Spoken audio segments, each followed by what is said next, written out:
Bonjour à toutes et à tous, vous êtes sur Europe 1. Bonjour Ombline, comment allez-vous ? Bonjour Olivier, ça va très bien, merci. Bon, nous sommes encore ensemble et en direct jusqu'à 16h sur Europe 1. Je suis Olivier Delacroix et je suis heureux de vous retrouver chaque jour pendant 1 heure en compagnie de notre pétillante Ombline. Merci Olivier, ravi. Pendant cette heure passée ensemble, nous allons parler de sujets qui font l'actualité et qui nous concernent tous. Nous sommes ensemble sur Europe 1 pour discuter, partager vos expériences de vie. Aujourd'hui, nous allons parler de l'addiction aux jeux vidéo et c'est tout récent. L'Organisation mondiale de la santé a classé cette addiction comme maladie mentale. Jouer des journées, des nuits entières aux jeux vidéo n'est pas sans séquelles, même si pour beaucoup, ils sont surtout une passion. Mais comme toutes les addictions, celle aux jeux vidéo peut être dangereuse. Repli sur soi-même, échec professionnel et pire. Un jeune Taïwanais de 32 ans est décédé après avoir joué 3 jours d'affilée. J'ai moi-même été accro au jeu de football FIFA, capable de rester avec un casque vissé sur les oreilles pendant des heures. C'est dire si je me sens concerné, Ombline, par ce sujet aujourd'hui. Alors que faire lorsque les jeux vidéo deviennent néfastes ? Comment modifie-t-il les comportements ? Si vous ne faites plus que jouer aux jeux vidéo, ne parlez plus que de ça.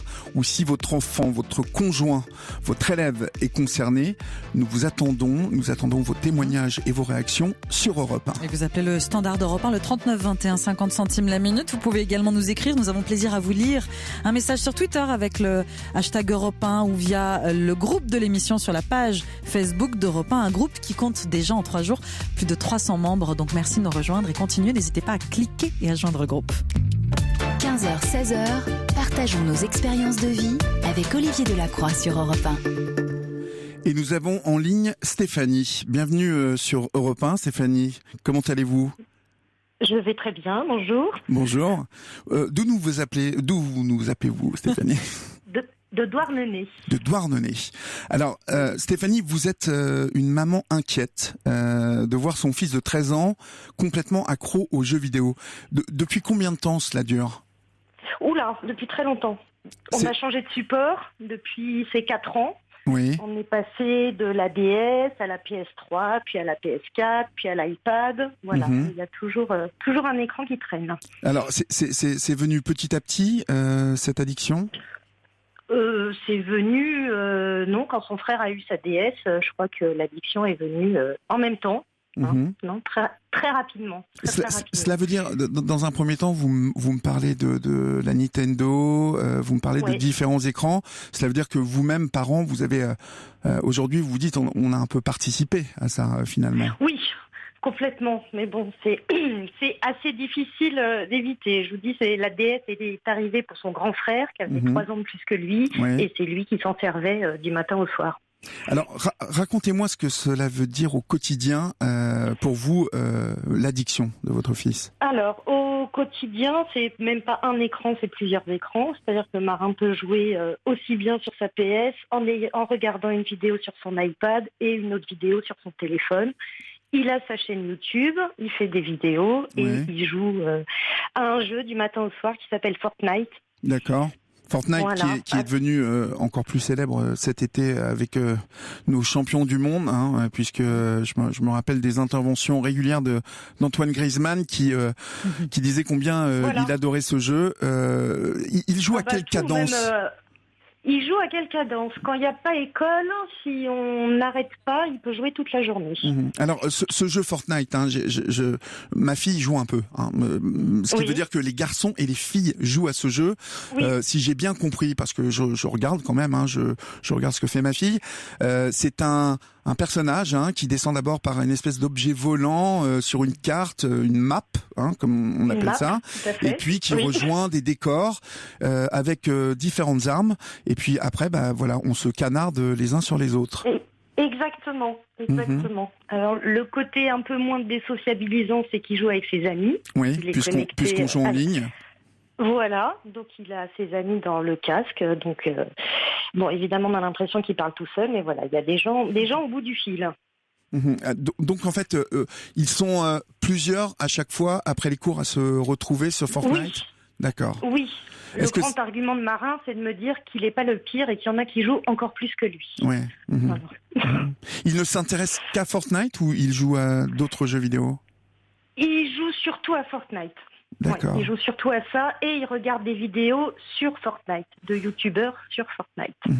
Est-ce que vous avez l'impression, Stéphanie, que cela a un impact sur son comportement d'adolescent? Et puis, on abordera aussi le côté scolaire aussi. Mais d'abord, quel impact cela a à la maison, par exemple? Est-ce que ça le coupe de l'environnement familial? Est-ce que vous sentez qu'il s'isole?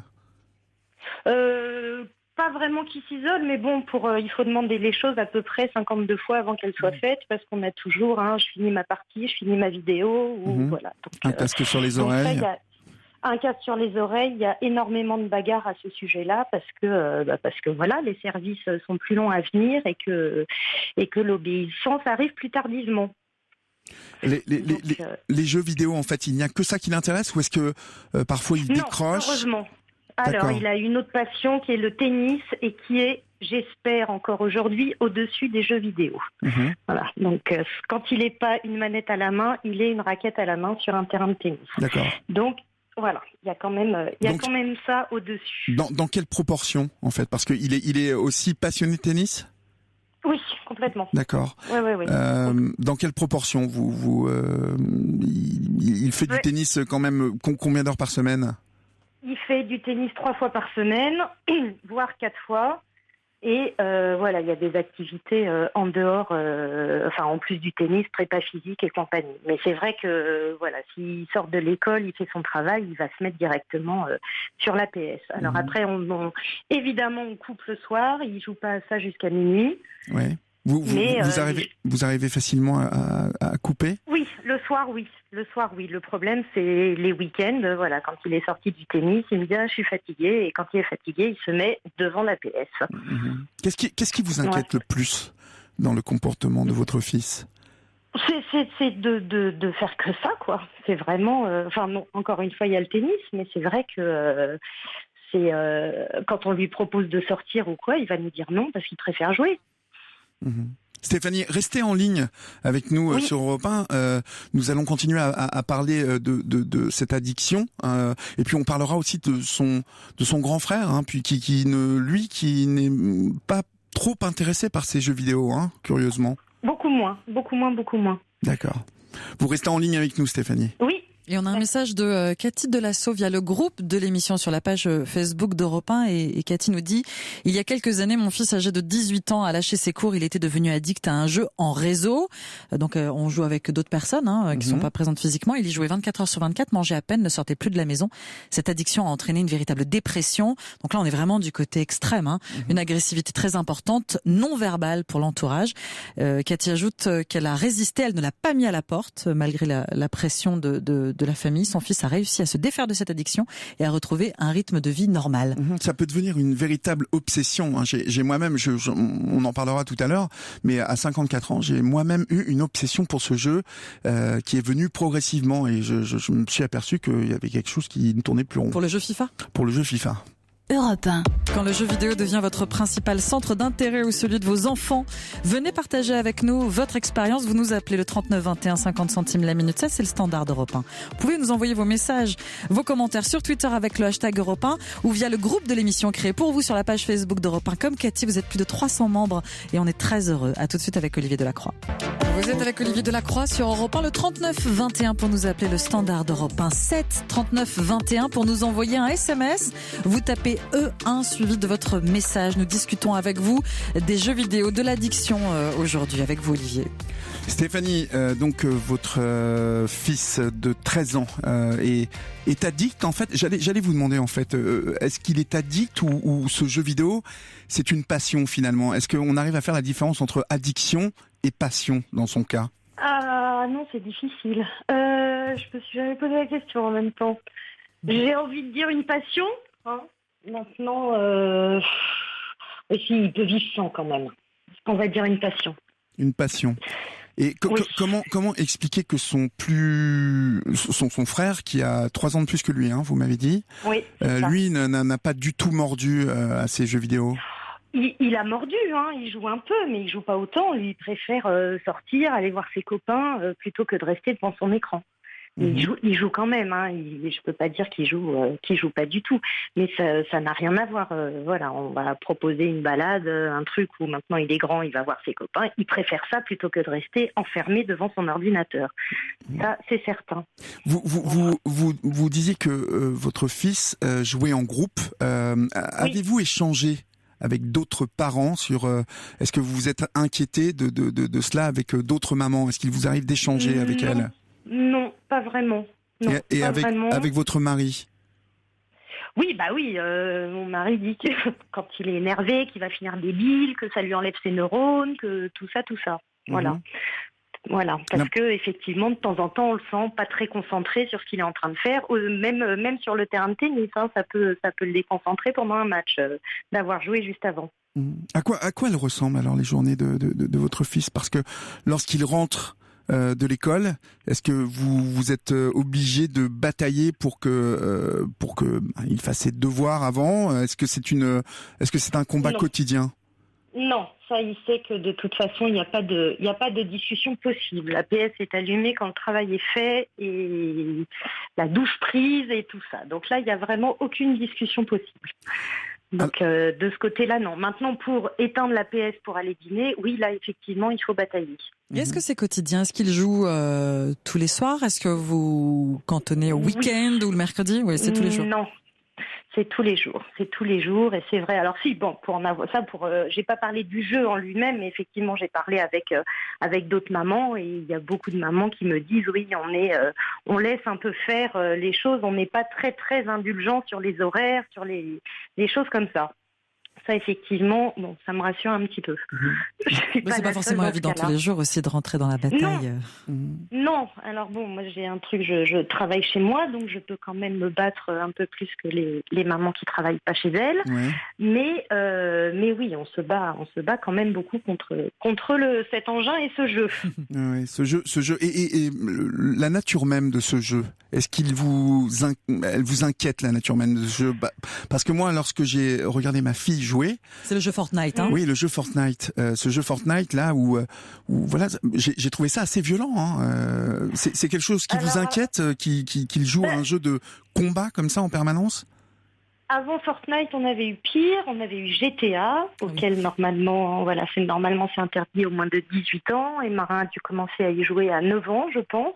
Ça m'a plus inquiété de Fortnite, où c'est un truc où on se tire dessus. Voilà, GTA, c'était vraiment malsain. Alors bien évidemment, j'ai envie de vous demander, Stéphanie, qu'est-ce qui vous a décidé à le laisser jouer à ce jeu? Parce que je vois ce jeu où il est question de dealers qui assassinent des policiers. Il y a plein de gros mots dans ce jeu. Comment on cède à un enfant de 9 ans Alors j'ai pas cédé à un enfant de 9 ans. J'ai encore une fois cédé à son frère qui à 12 ans m'a dit tous mes copains jouent à ça. Que je ne croyais absolument pas. Et effectivement, pour avoir fait un petit sondage autour dans les familles de ses copains, tous ses copains jouaient à ça. Et j'ai lâchement capitulé et j'ai acheté GTA. D'accord, vous avez acheté GTA. Mais là-dessus, je m'étais renseignée, j'ai regardé des vidéos et vraiment, j'avais dit que c'était hors de question. Puis finalement, j'ai fait comme les autres. On est beaucoup dans le même cas, Stéphanie. Merci beaucoup pour votre témoignage qui est assez édifiant et qui je pense à tous les parents qui nous écoutent. Avec cette démultiplication et de nouveaux jeux et d'écrans, je vois l'escalade. Donc je comprends combien on peut être inquiet devant tout cela. Oui, tout à fait. Mais mille merci Stéphanie et à très bientôt. Europe 1. Vous partagez ce que vit Stéphanie, vous témoignez au 39 21 50 centimes la minute. Cet après-midi, on parle de la dépendance aux jeux vidéo des enfants, mais également des adultes. Vous pouvez aussi nous écrire, réagir via le groupe de l'émission sur la page Facebook d'Europe 1 ou sur Twitter avec le hashtag Europe 1. Vous retrouvez dans un instant Olivier Delacroix. Merci de choisir Europe 1 désormais jusqu'à 16h. Vous êtes avec Olivier Delacroix chaque après-midi du lundi au vendredi. Et à la maison, sur le petit écran, ce n'est pas une série télé qui tourne ou un film, mais un jeu vidéo. Vous êtes dépendant des jeux virtuels. Votre conjoint l'est, votre enfant peut-être. Ou vous êtes simplement passionné. Vous réfutez le terme d'addiction. Venez témoigner, partagez avec nous votre expérience sur l'antenne d'Europe 1. Venez discuter avec Olivier Delacroix au 39 21. Et nous avons Jackie en ligne. Bienvenue sur Europe 1, Jackie. Bonjour. Bonjour, comment allez-vous? Ça va très bien. D'où nous appelez-vous, Jackie? Je vous appelle de Chalon-sur-Saône. De Chalon-sur-Saône. Vous avez 70 ans, Jackie, et vous voulez témoigner sur cette addiction aux jeux vidéo qui vous touche, ou vous a touché, hein, vous aussi, de manière assez forte, je crois. Hein. Oui, en gros, je joue aux échecs sur Internet, des parties de 1 minute en général. Oui. Et j'ai fait des séries de 5, 8 heures, 10 heures, 12 heures. Et puis j'ai terminé sur une série de 27 heures, de 10 heures du matin jusqu'à 13 heures l'après-midi. Comment est-ce qu'on... Aucune fatigue. Aucune fatigue? Oui.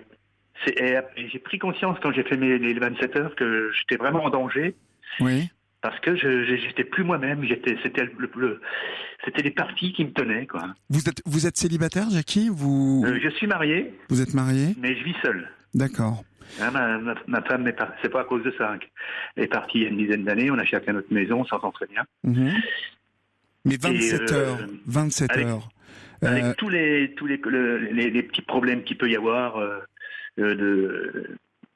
par exemple, si je tenais un joueur qui était à ma portée, qui me permettait d'augmenter mon classement, je ne le lâchais plus. Mmh. Et je ne buvais plus, je ne mangeais plus, ni rien du tout. Alors c'est venu progressivement, je suppose, tout ça. Vous étiez passionné d'échecs à la base? Je suis passionné par le jeu d'échecs, oui. D'accord.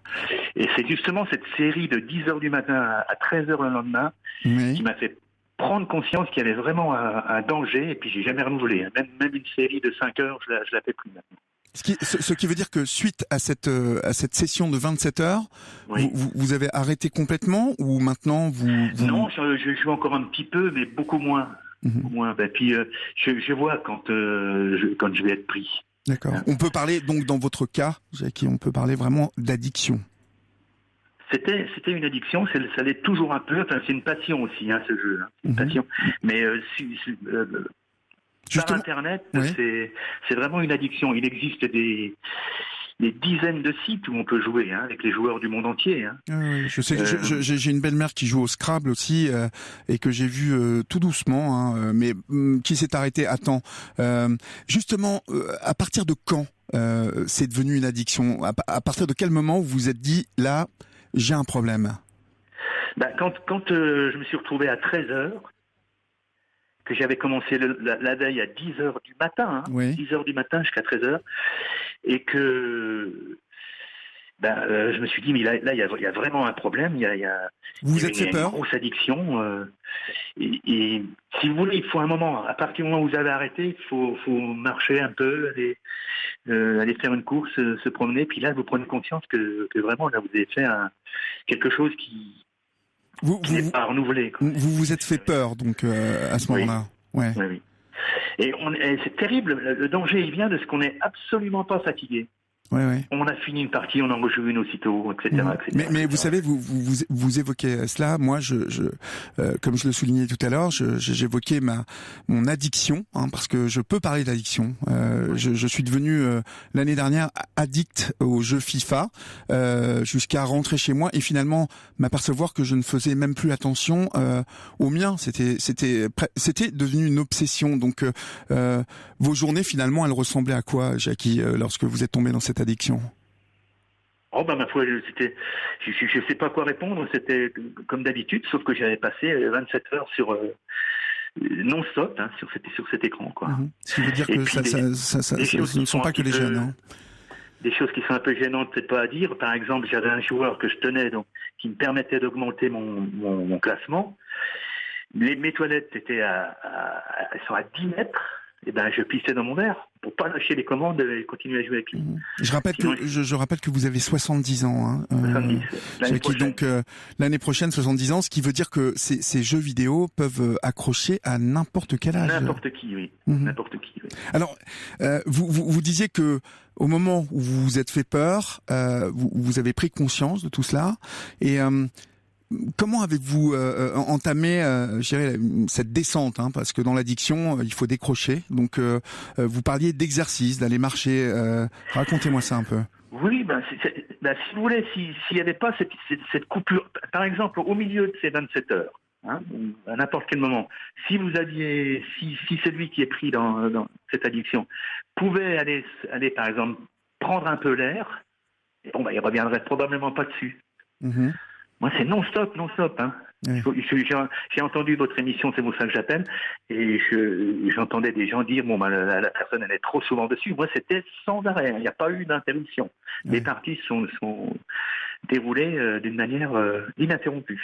Et votre entourage s'est-il aperçu de tout ça? Est-ce que vous avez parce qu'on a l'impression en vous écoutant que il y avait plus rien que ces échecs sur cet écran. Est-ce que oui, non, mais je vis tout seul. Hein. Je suis tout seul. Oui, je suis retraité, vous avez peut-être des amis, vous avez des voisins. Est-ce que vous vous êtes coupé complètement du monde? C'est un peu ça, hein, oui, c'est un peu ça. Puis je criais, même en pleine nuit. Hein. Quand par exemple j'avais piqué toutes les pièces de mon adversaire et que je perdais autant alors que lui restait 0 seconde, virgule 1, je hurlais. Mais avant cette session de 27 heures que vous êtes en train de raconter, les sessions précédentes, c'était beaucoup plus modéré. Il y a eu juste une fois ou est-ce que c'est arrivé petit à petit? Un peu Non, plus, c'est arrivé 1 heure, 2 heures, 3 heures, 4 heures. 3 heures, 5 heures, 7 heures, 8 heures, 10 heures, 12 heures. Je me rappelle que je m'étais déjà interrogé quand j'avais passé 12 heures. Ah oui. Hein, j'étais déjà interrogé, puis ce jour-là, j'étais... Non, mais le danger, il vient aussi que vous n'êtes absolument pas fatigué. Vous pouvez repartir au boulot. Je me rappelle quand j'avais fait une session de 8 heures, j'étais reparti. Dès que j'ai arrêté parce qu'il fallait que je parte au travail. Mhm. Hein, mais je travaille encore dans plusieurs collèges. Mhm. Merci beaucoup Jackie pour ce témoignage qui nous éclaire beaucoup sur cette addiction qui peut toucher tout le monde, qu'on ait 70 ans ou qu'on en ait 7. Nous allons prendre dans quelques instants Isabelle, encore une maman qui a 2 enfants et dont l'un est addict aux jeux vidéo. Europe 1. Alors le jeu vidéo, addiction ou passion? On espère répondre à cette question, ça va être difficile. Mais qu'en pensez-vous? Vous venez témoigner à l'antenne d'Europe 1, vous appelez le standard, le 3921. Vous pouvez également nous écrire vos messages par SMS au 7 39 21. Vous envoyez E1, suivi de votre message, 65 centimes par message plus coût du SMS. Posez-nous vos questions également, n'hésitez pas. Vous êtes avec Olivier Delacroix jusqu'à 16h sur Europe 1. Vous avez un enfant à la maison, continuellement collé à l'écran de son ordinateur ou une manette de jeu entre les mains, vous êtes vous-même addict des jeux virtuels. Venez parler avec Olivier Delacroix, le 3921, c'est le standard d'Europe 1. Vous pouvez nous écrire également sur Twitter avec le hashtag Europe 1, comme Nodab qui nous dit « Je suis en train d'écouter l'émission sur l'addiction aux jeux vidéo. J'aimerais savoir si les intervenants, donc j'imagine nous, ont déjà joué à un jeu vidéo, s'ils ont déjà ressenti ce que cela procurait de battre un adversaire plus fort que soi, de passer un niveau. » J'ai presque honte d'avouer que finalement le casque, le casque, je l'ai peu utilisé parce que ça aurait été parfois une catastrophe. Mais je peux vous dire que à chaque fois sur FIFA que j'arrivais à monter d'une division, mais c'est comme si j'étais à la place de Griezmann ou de Pogba. Et je vais même vous faire la confession, je suis même allé à des conventions avec ma fille que je laissais avec les youtubeurs et j'allais voir à l'étage d'au-dessus tout ce qui se faisait, je regardais les manettes et tout. Donc vraiment cette addiction, elle peut venir progressivement et surtout le danger, c'est qu'on ne s'en rend absolument pas compte. Nous avons encore une maman à l'antenne d'Europe 1, Isabelle. Bonjour Isabelle. Bonjour Olivier. Quel âge avez-vous Isabelle? Moi, j'ai 52 ans. Vous avez 52 ans. J'ai 2 enfants, oui. qui ont 2 garçons, qui ont 20 ans et 18 ans. D'accord. En fait, oui, ils ont 18 mois d'écart. D'accord. Ils jouent tous les deux aux jeux vidéo? Alors, le grand frère a commencé. On s'est bataillé, on a essayé de l'en sortir. Il s'est arrêté tout seul. Maintenant, il a d'autres plaisirs. Bon, le téléphone énormément est tout le temps posé sur la table. Mais la console, il l'a vendue, il n'en a jamais racheté. Ce qui est plutôt une victoire, ça. Hein, voilà. Parce que le téléphone sur la table pour les ados, c'est quelque chose maintenant qui est, enfin voilà, c'est assez infernal, mais voilà, ils sont un peu tous pareils. Mais pour celui de 18 ans, celui de 18 ans, il nous inquiète parce que depuis des années, il joue. Pour lui, il n'est pas addict. Il n'est pas dans l'obsession, mais il ne peut pas lâcher sa console. Alors, il part en vacances avec, il l'amène partout, il part avec ses jeux, et on ne sait plus comment. Et quand on la lui cache, parce qu'il y a des fois on cache les manettes, il nous supplie, il nous appelle pour avoir l'emplacement où on a caché la manette. Alors, je dois préciser tout de même que vous êtes assez désemparé, hein, parce que votre fils a 18 ans, qui vous a prouvé qu'il était quand même un joueur, un bon joueur, puisqu'il est classé quand même dans les 500 meilleurs joueurs européens. Oui, de Overwatch. Ça y est, j'ai retrouvé le de nom. Overwatch. C'était Alors, je ne Overwatch. connais pas du tout Overwatch. Ce jeu, c'est quoi Overwatch? Moi non plus. Mais c'est pas un jeu de guerre. Alors, il a commencé sur GTA, des choses comme ça. Ça n'intéressait pas trop. FIFA, pas du tout. Il n'est pas sport. Il est plus Minecraft, Overwatch, des jeux de réflexion. D'accord. Et oui, il faut passer. Justement, quand la personne avant qui a laissé un message a dit: est-ce que vous avez déjà essayé de gagner et de passer un niveau au-dessus? Lui, c'est ça, c'est passer le niveau au-dessus. Mais c'est tout de même un jeu de tir, hein, me précise-t-on. Donc, oui, c'est quand même un jeu de tir. C'est encore un jeu dans la lignée de Fortnite. Et là où mon fils nous a étonnés, c'est que nous habitons à la campagne, dans une zone qui est blanche, donc il n'a pas d'Internet. Alors, comment fait-il? Eh bien, dans ce cas-là, alors on a un Internet, mais très bas. Il a pris son téléphone portable, il mange tout son forfait. Oui. Il prend 1 giga de plus, 1 giga encore en plus. On s'est retrouvé avec des notes de téléphone de 180, 200 euros. Oui. On a mis la note de téléphone à son nom pour que ça soit sur son compte. Ça a continué. Mhm. Et des fois, en cachette, il prend nos téléphones. D'accord. Ça devient... Donc là, c'est... Voilà. Mais quand on lui en parle, il n'est pas addict, il peut s'arrêter quand il veut. C'est pas possible. Lorsque vous dites que vous êtes... Oui. Pardon, lorsque vous dites que vous êtes désemparé, vous avez aujourd'hui l'impression de n'avoir plus aucune prise sur cet enfant? Ah, alors j'étais désemparée.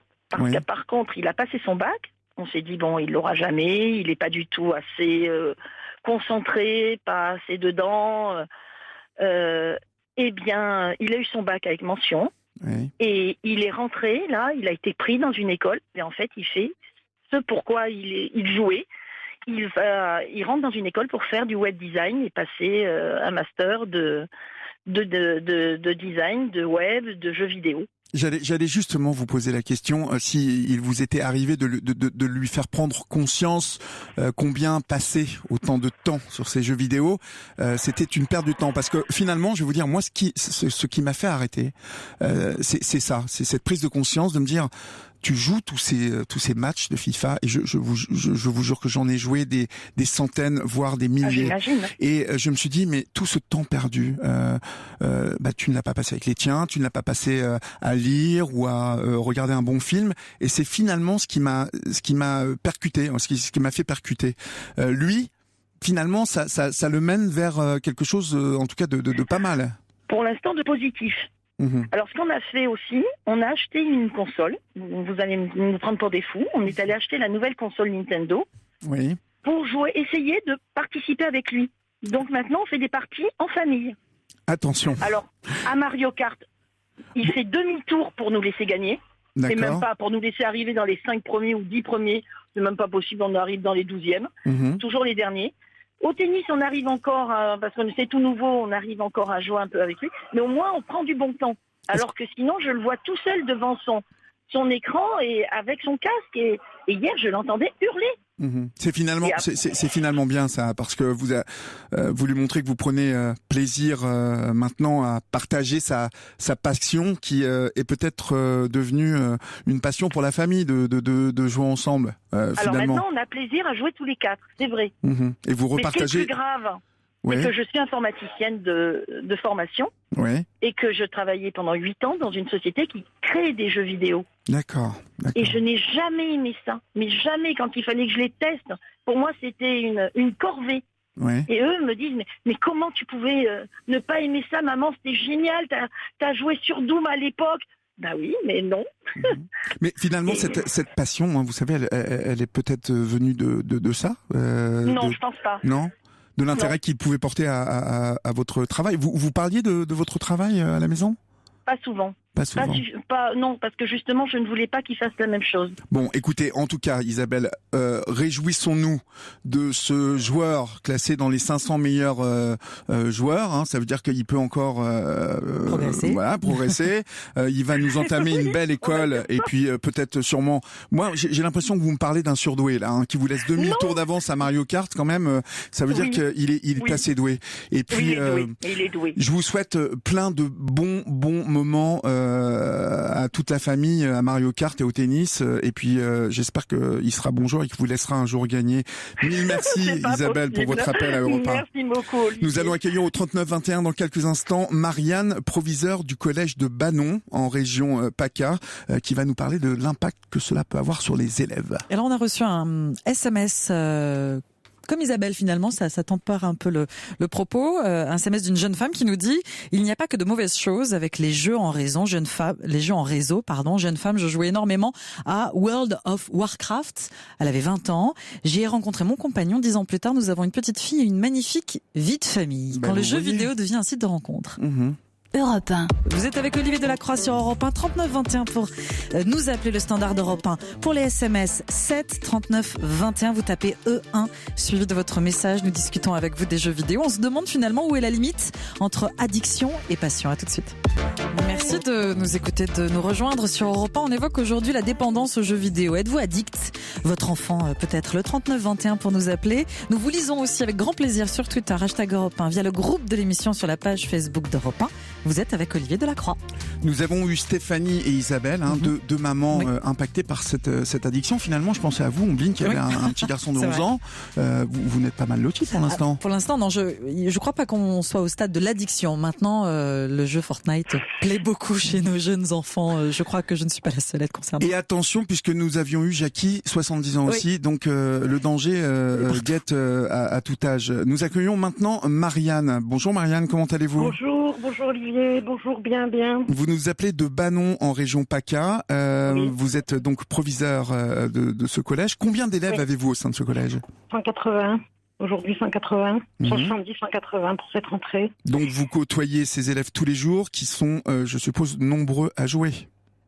Alors, oui, bien sûr que les élèves sont nombreux à jouer, les jeunes sont nombreux à jouer.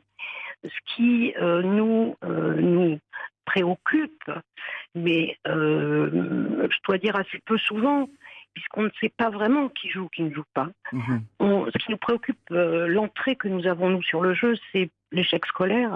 C'est quand on questionne sur l'échec scolaire, quand on s'interroge sur quelles en sont les causes, on arrive sur la question du jeu, sur est-ce que vous jouez, est-ce que votre enfant joue, ou quand des élèves, par exemple, s'endorment de façon récurrente en cours.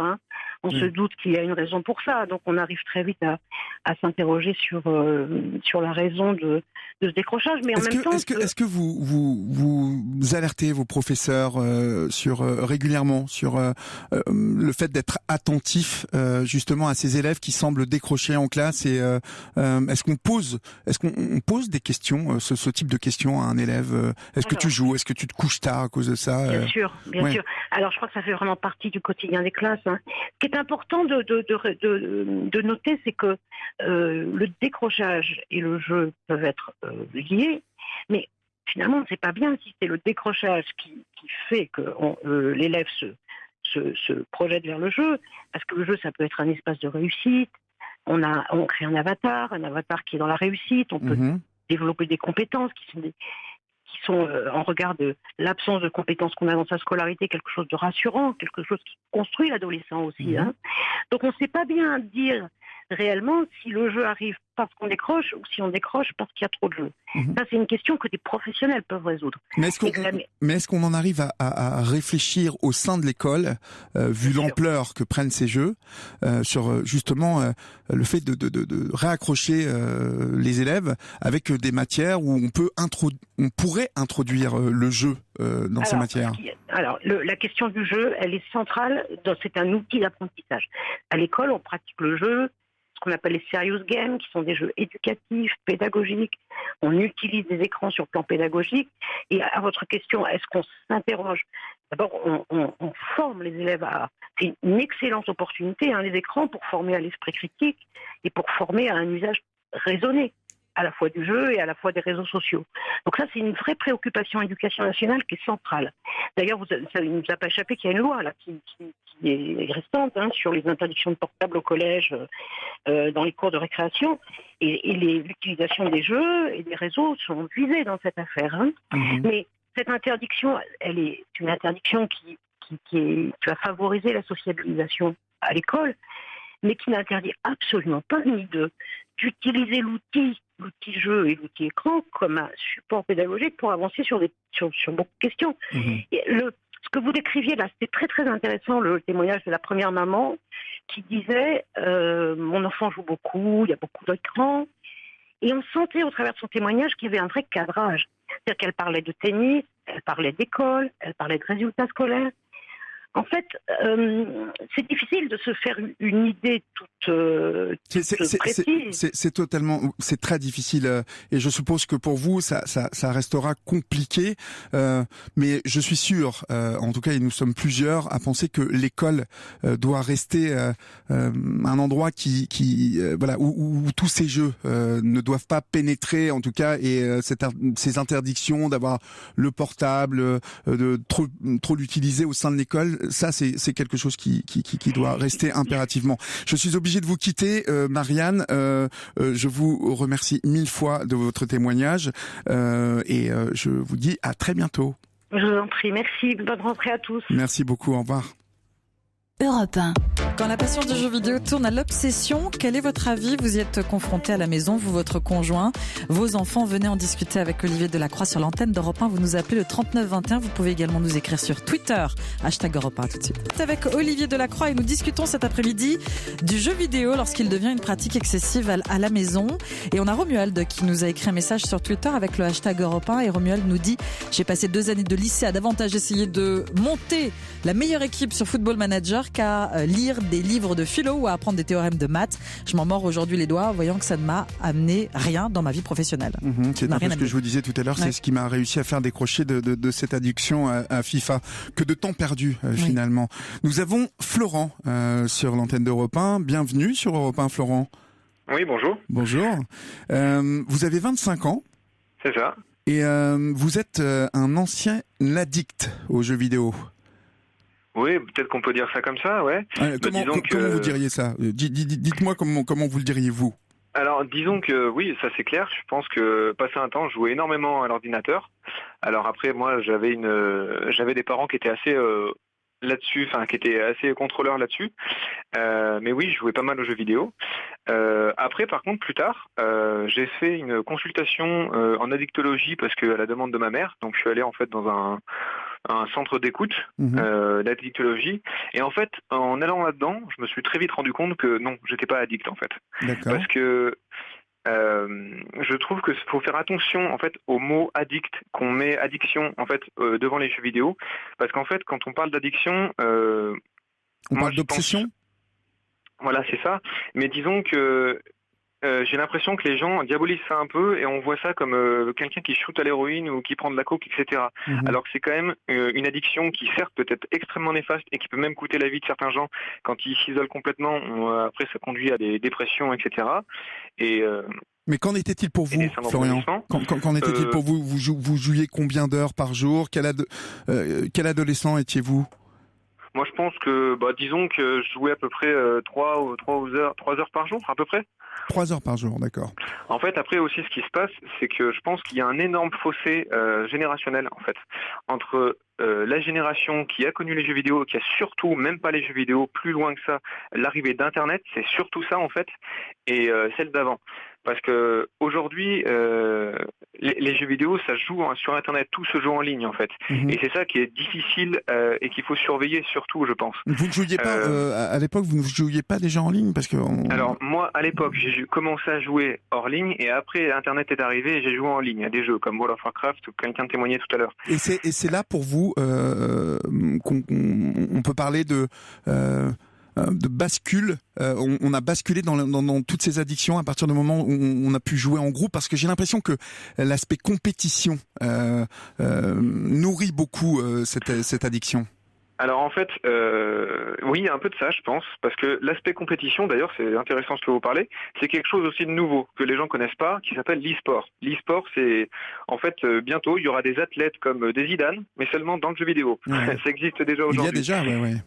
Des gens qu'on achète, comme les joueurs de foot. C'est pour ça qu'aujourd'hui on voit une montée de la compétition, et en plus tous les jeunes d'aujourd'hui de 12 à 13 ans qui ont leur premier smartphone donné par leurs parents, bon c'est un autre débat ça, mais regardent YouTube et voient des youtubeurs qui gagnent leur vie en jouant à des jeux vidéo, que ce soit sur YouTube ou sur Twitch, qui est une plateforme de stream, c'est encore autre chose. Mais voilà, donc on se rend compte que ce monde du jeu vidéo est extrêmement vaste, qui génère beaucoup d'argent, et en fait j'ai même envie de dire que tout le monde est touché par un petit peu cette addiction des jeux vidéo. Parce que faites le sondage autour de vous, qui est-ce quand il va aux toilettes, allume son téléphone et joue à Candy Crush?